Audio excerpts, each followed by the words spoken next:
أعوذ بالله من الشيطان الرجيم بسم الله الرحمن الرحيم سبحان الله وبحمده عدد خلقه ورضا نفسه وزنة عرشه ومداد كلماته اللهم صل على محمد وعلى آل محمد كما صليت على إبراهيم وعلى آل إبراهيم إنك حميد مجيد اللهم بارك على محمد وعلى آل محمد كما باركت على إبراهيم وعلى آل إبراهيم إنك حميد مجيد رب اشرح لي صدري ويسر لي أمري واحلل عقدة من لساني يفقه قولي رب يسر ولا تعسر وتمم بالخير وبك نستعين آمين يا رب العالمين سبحانك لا علم لنا اللہ ما علمتنا وعلی اللہ توکلنا۔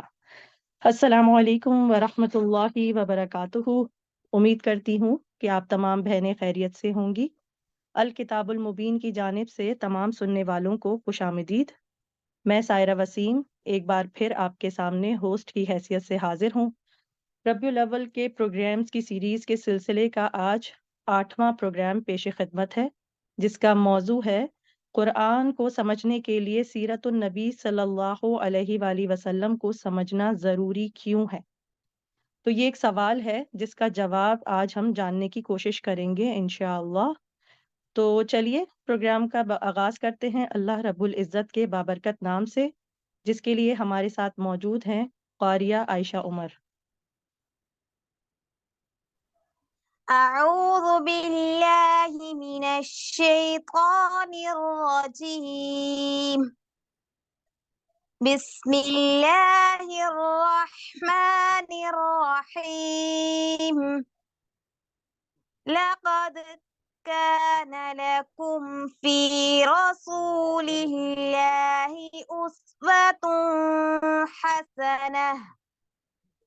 أسوة حسنة لمن كان يرجو الله واليوم الآخر وذكر الله كثيرا۔ ترجمہ: فی الحقیقت تمہارے لیے رسول اللہ صلی اللہ علیہ وآلہ وسلم کی ذات میں نہایت ہی حسین نمونہ ہے، ہر اس شخص کے لیے جو اللہ سے ملنے کی اور یوم آخرت کی امید رکھتا ہے اور اللہ کا ذکر کثرت سے کرتا ہے۔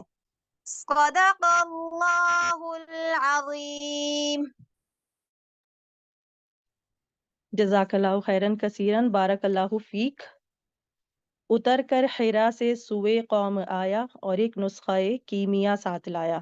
نعت رسول مقبول صلی اللہ علیہ وآلہ وسلم پیش کرنے کے لیے ہمارے ساتھ موجود ہیں پیاری سی آواز والی نادیہ شیخ۔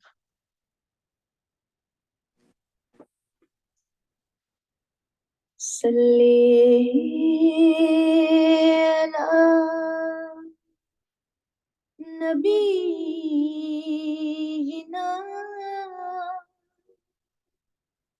صلی علی محمد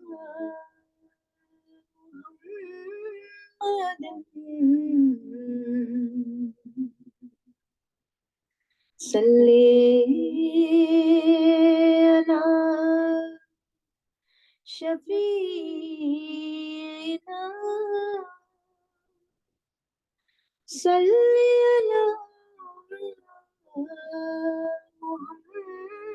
علی محمد۔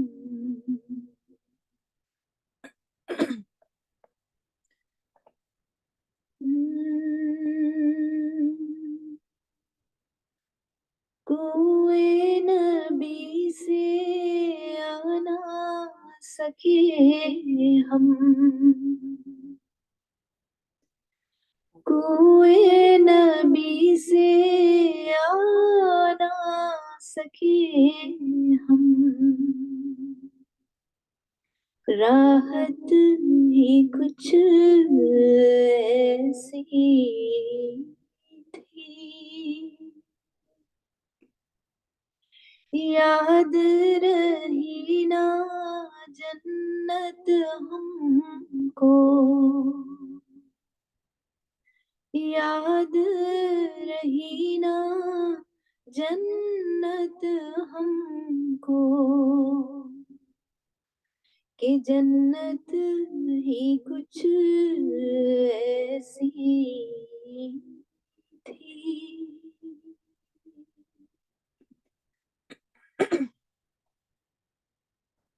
تکتے رہے سب جیسے بھی حشر میں ان کے چہرے کو تکتے رہے یوسف جیسے بھی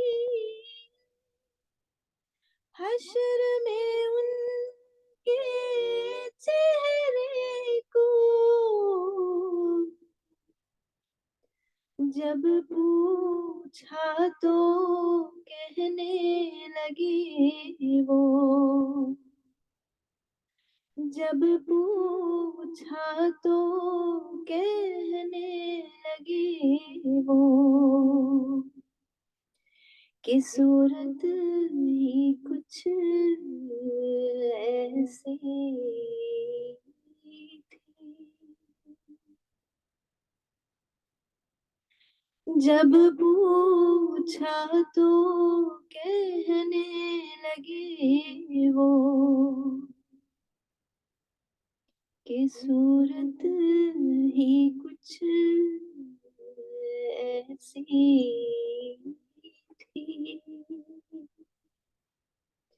کوئے نبی سے آ نہ سکے ہم کہ راحت ہی کچھ ایسی تھی.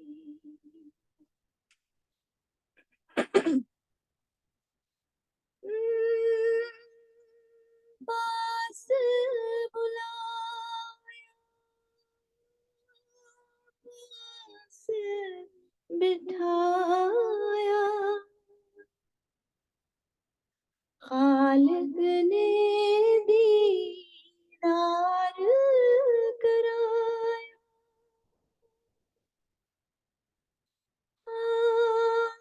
پاس بلایا پاس بٹھایا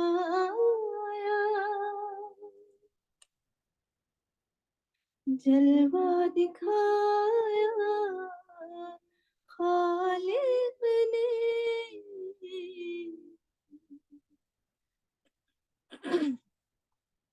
یہ تو آخر ہونا ہی تھا کہ یہ تو آخر ہونا ہی تھا. چاہت ہی کچھ ایسی تھی. یہ تو آخر ہونا ہی تھا کہ چاہت ہی کچھ ایسی تھی. کوئی نبی سے آ نہ سکے ہم کوئی نبی سے آ نہ سکے ہم کہ راحت ہی کچھ ایسی تھی. اور یاد رہی نا جنت ہم کو یاد رہی نا جنت ہم کو کہ وہ جنت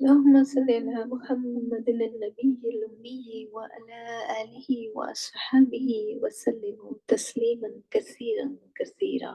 جزاك الله خير. وإياکی جزاکاللہ خیرن کثیرن و احسن الجزا فی الدنیا والآخرہ.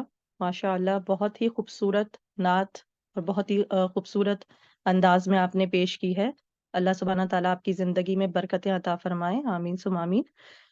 واپس آتے ہیں تو جو ہمارا ٹاپک ہے آج کے قرآن مجید کو سمجھنے کے لیے سیرت النبی صلی اللہ علیہ وآلہ وسلم کو سمجھنا کیوں ضروری ہے. تو سب سے پہلے جاننا یہ بات ضروری ہے کہ قرآن مجید کوئی ایسی کتاب نہیں ہے جسے کوئی بھی محقق یا اسکالر اپنی لائبریری میں بیٹھ کر ریفرنس بک نکال کر اور ادھر ادھر سے سمجھ لے. اس کے سمجھنے کی ایک لازمی شرط ہے، اور وہ شرط یہ ہے کہ صراط مستقیم کا وہ راستہ جو قرآن دکھاتا ہے اس پر چلنا انسان شروع کرے.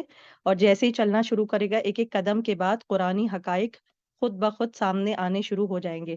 اور صراط مستقیم کی جو ڈیفینیشن قرآن نے بیان کی ہے وہ راستہ ہے جس پہ وہ لوگ چلے ہیں جن پر اللہ کا انعام ہوا ہے. اور ان انعام یافتہ لوگوں میں سر فہرست ہمارے نبی کریم صلی اللہ علیہ وآلہ وسلم ہیں. تو یعنی قرآن کو سمجھنے کے لیے صراط مستقیم یعنی نبی علیہ السلام کے راستے پر چلنا پڑے گا، اور نبی کے راستے کو سمجھنے کے لیے نبی کی سیرت سے گزرنا پڑے گا. ایک قرآن کا جو طالب علم ہے، جو قرآن کو واقعی سمجھنا اور سیکھنا چاہتا ہے، وہ سورہ فاتحہ کو پڑھتے ہی سمجھتے ہی اس کو یہ بات سمجھ میں آ جاتی ہے کہ قرآن کو گہرائی کے ساتھ سمجھنے کے لیے اسے سیرت کا مطالعہ کرنا بہت ضروری ہے. نقش قدم نبی کے ہیں جنت کے راستے، نقش قدم نبی کے ہیں جنت کے راستے، اللہ سے ملاتے ہیں سنت کے راستے. تو انہی تمام باتوں کی مزید وضاحت کے لیے چلتے ہیں ہماری ساتھی فریحہ جی کے پاس.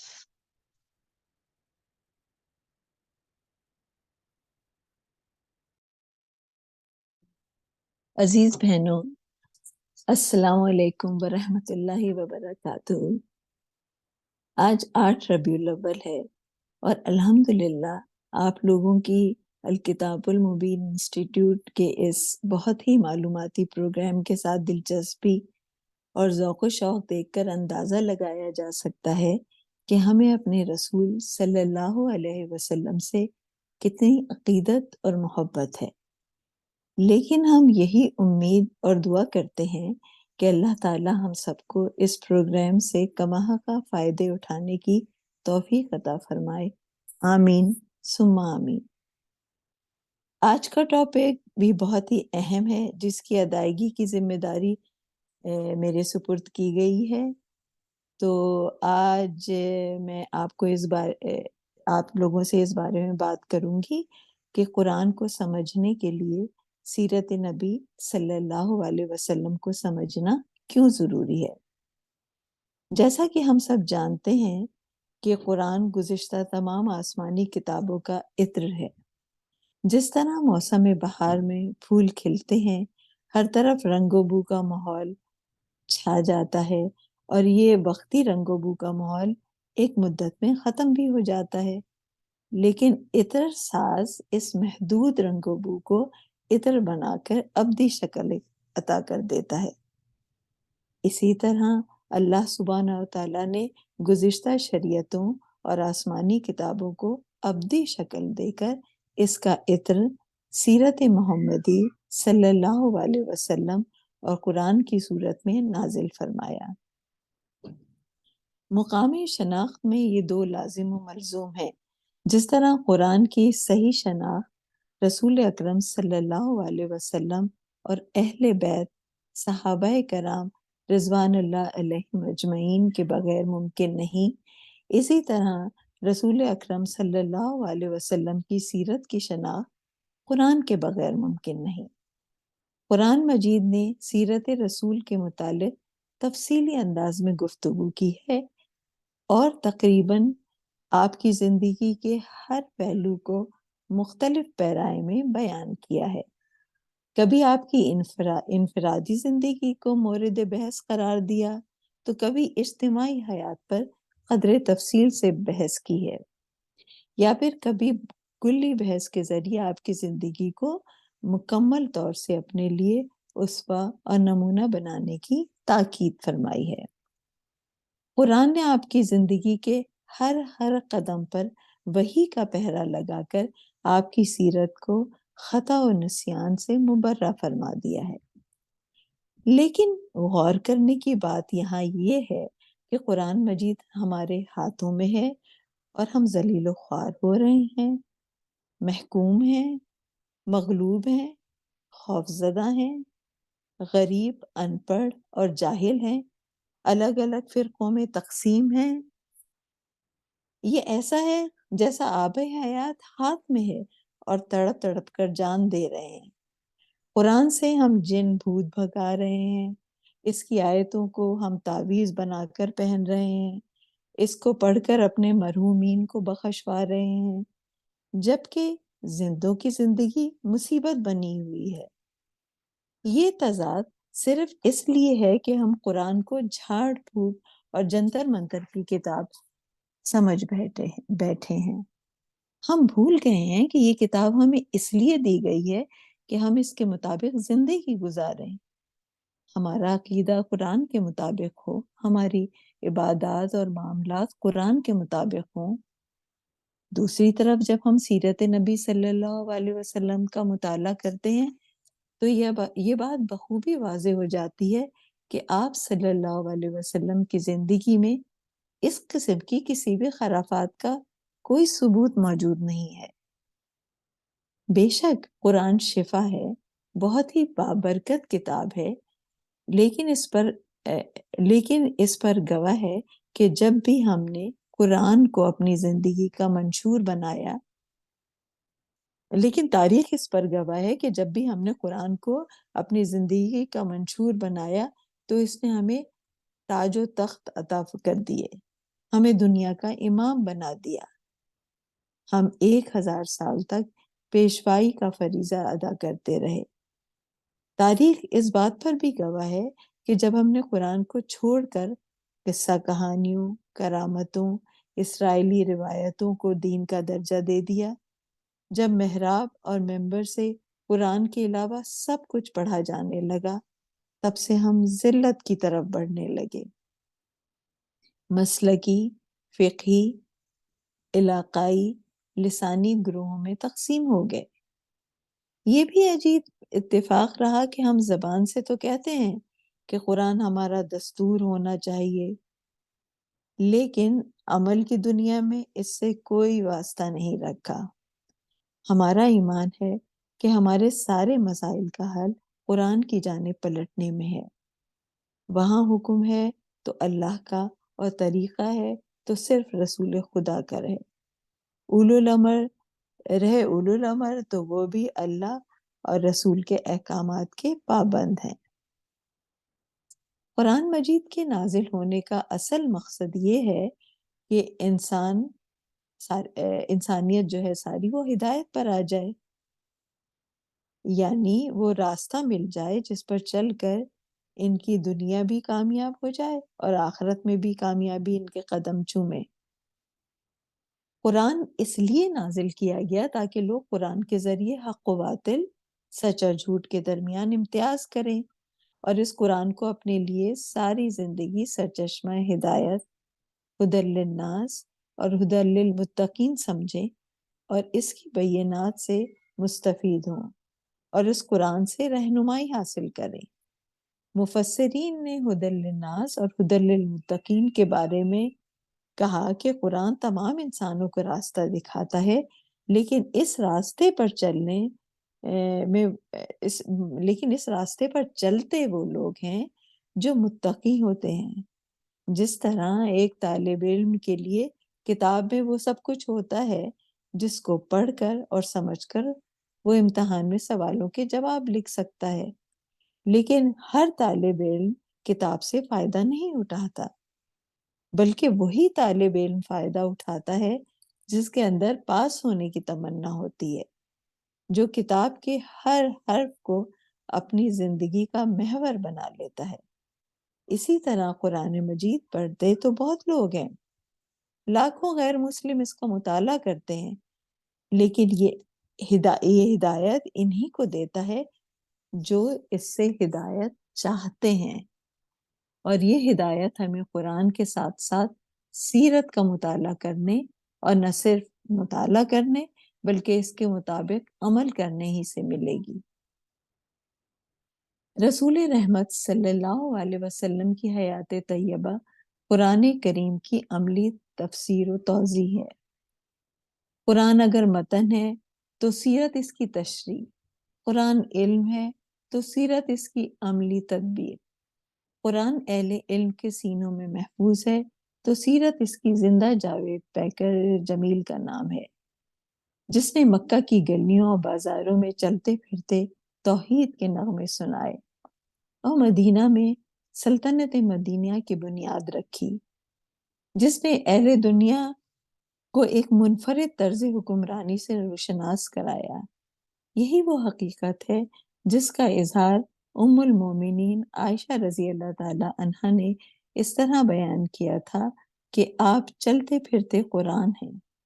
انہی وجوہات کے سبب خالق کائنات نے رسول رحمت صلی اللہ علیہ وسلم کو تا قیام قیامت آئیڈیل اور بہترین اسوہ بنا کر امت کے سامنے پیش کیا، اور ارشاد باری ہے، در حقیقت تم لوگوں کے لیے اللہ کے رسول صلی اللہ علیہ وسلم میں ایک بہترین نمونہ ہے، ہر اس شخص کے لیے جو اللہ اور یوم آخر کا امیدوار ہو اور کثرت سے اللہ کو یاد کرے۔ رسول رحمت صلی اللہ علیہ وسلم کی اتباع اور اطاعت کو دراصل اپنی خوشنودی حاصل کرنے کا واحد ذریعہ قرار دیا۔ ارشاد باری تعالیٰ ہے، اگر تم خدا کو دوست رکھتے ہو تو میری پیروی کرو، خدا بھی تمہیں دوست رکھے گا۔ اللہ کا کتنا بڑا احسان ہے کہ اس نے ہماری ہدایت کے لیے قرآن نازل کیا۔ دوسرا احسان یہ ہے کہ قرآن کو سمجھانے کے لیے ہمیں حضرت محمد صلی اللہ علیہ وسلم کی شکل میں رسول مرحمت فرمایا۔ طالب علم خواہ کتنا بھی ذہین ہو لیکن کسی بھی کتاب سے مکمل استفادے کی صلاحیت نہیں رکھتا، اسے قدم قدم پر ایک ایسے استاد کی ضرورت پیش آتی ہے جو کتاب کی گرہیں کھولتا ہے، عملی مشق کر کے دکھاتا ہے۔ اس کے لیے اللہ سبحانہ و تعالیٰ نے نبیوں اور رسولوں کا سلسلہ شروع کیا۔ قرآن و حدیث کی تعلیمات اس پر گواہ ہیں کہ انسانیت کی مکمل رہنمائی کے لیے جس طرح قرآن ضروری ہے، اسی طرح اللہ کے رسول کی سیرت اور سنت بھی ضروری ہے۔ حضرت امام مالک نے اپنی کتاب میں حضرت ابو ہریرہ رضی اللہ تعالیٰ عنہ سے روایت کرتے ہیں کہ رسول اللہ صلی اللہ علیہ وسلم نے ارشاد فرمایا، میں تمہارے پاس 2 چیزیں چھوڑے جا رہا ہوں، اگر تم انہیں تھامے رکھو گے تو کبھی گمراہ نہ ہوگے، ایک اللہ کی کتاب اور دوسرے اس کے رسول کی سنت۔ یہ حدیث ہمیں اس حقیقت کی طرف متوجہ کرتی ہے کہ کتاب اللہ اور سنت رسول صلی اللہ علیہ وسلم کو پکڑے رہنے میں ہی ہدایت ہے۔ جس نے کتاب اللہ کو اور سنت رسول صلی اللہ علیہ وسلم کو سختی سے پکڑ لیا وہ کبھی بھی گمراہ نہیں ہوگا، وہ ہدایت پر ہی رہے گا۔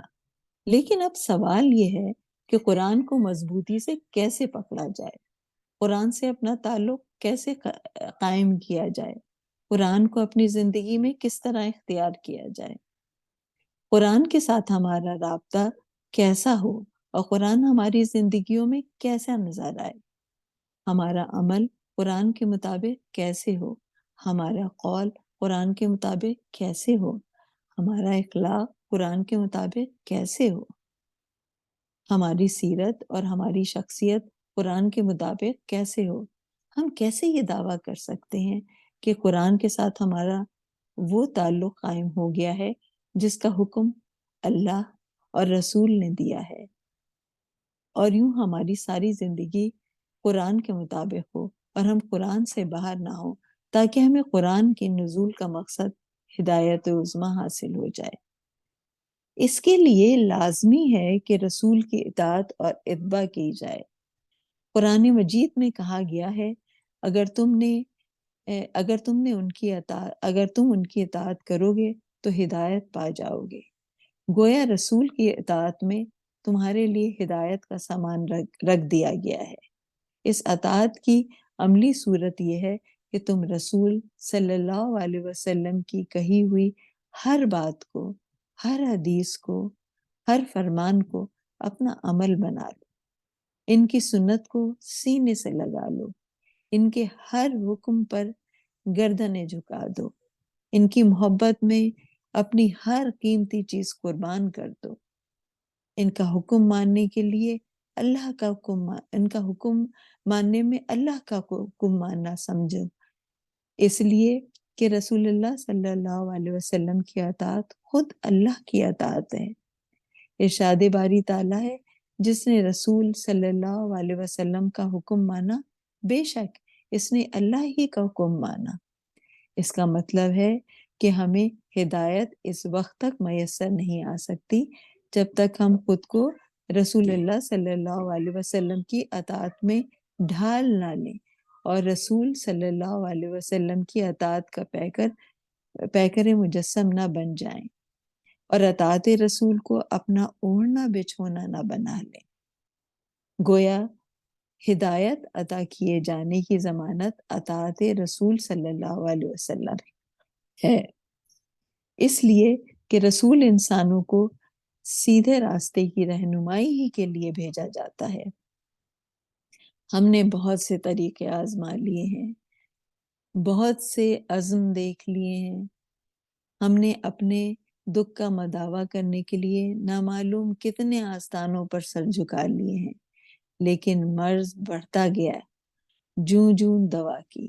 اس لیے اب اس نسخہ کیمیا کی طرف پلٹیے جس کو آپ نے جزدانوں میں بند کر کے اونچے طاق پہ رکھ دیا ہے۔